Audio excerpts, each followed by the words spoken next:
বাংলাদেশকে স্বাধীন করছিল, আর আমরা তার জন্য যুদ্ধ করেছিলাম। ঠিক আছে, থ্যাংক ইউ। আপনারা এগুলি কারে দেখাবেন, দেখে কোনো লাভ নেই।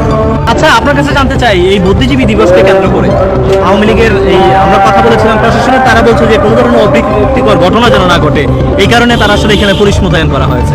আসলে সেই বিষয়টিকে আপনি কিভাবে দেখছেন একজন মুক্তিযোদ্ধা হিসেবে? এখানে দুর্ঘটনা কেন ঘটবে? এতদিন ঘটে নাই, আজকে ঘটবে কেমনে? একবার তো ঘটাইলো, লোকজনটা উঠবস করাইলো, তাই না? এখন আবার কি? আমি খুবই খারাপ দেখছি। নতুন প্রজন্ম যারা আছে তারা বুদ্ধিজীবী দিবস সম্পর্কে কতটুকু সচেতন? তারা কতটুকু আছে সেটা বলা খুবই মুশকিল। কারণ হলো তারা এখন নিজেরাই স্বাধীন। নতুন প্রজন্ম তারা তো বলতেছে তারা স্বাধীন করলো 24 তারিখ। আমার শ্বশুর শহীদ, আমার নিজের শ্বশুর শহীদ হয়েছেন খুলনায়। আমি তো এক একটা করে আমি গেছিলাম, মিরপুরে যেতে পারি নাই, আমি গেছিলাম রায়ের বাজার থেকে এখানে আসলাম যে এটাও দেখে যাব, এই ছিল আমার উদ্দেশ্য। আচ্ছা, আপনি একজন মুক্তিযোদ্ধা হিসেবে জি। বর্তমানে দেশের যে প্রেক্ষাপট সেগুলো আসলে কিভাবে দেখছেন আপনি? এটাকে জিজ্ঞাসার প্রয়োজন পড়ে?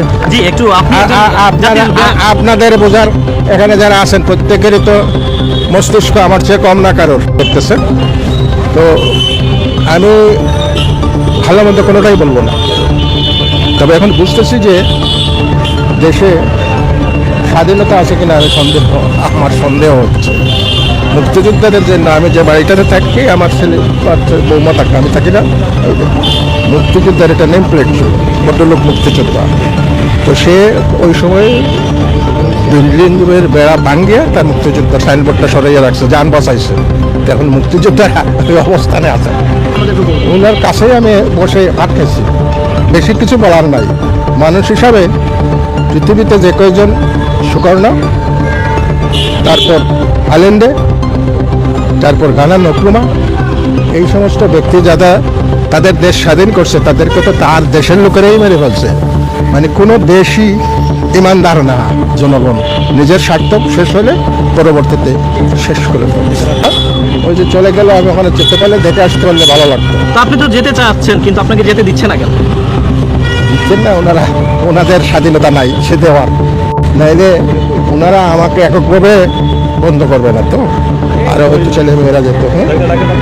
হ্যাঁ, ওইটা দুঃখের বিষয় যে শহীদ দিবস পালন করতেছি, জিয়াউর রহমানও শহীদ, ওখানে নিশ্চয়ই গেছে লোকজন।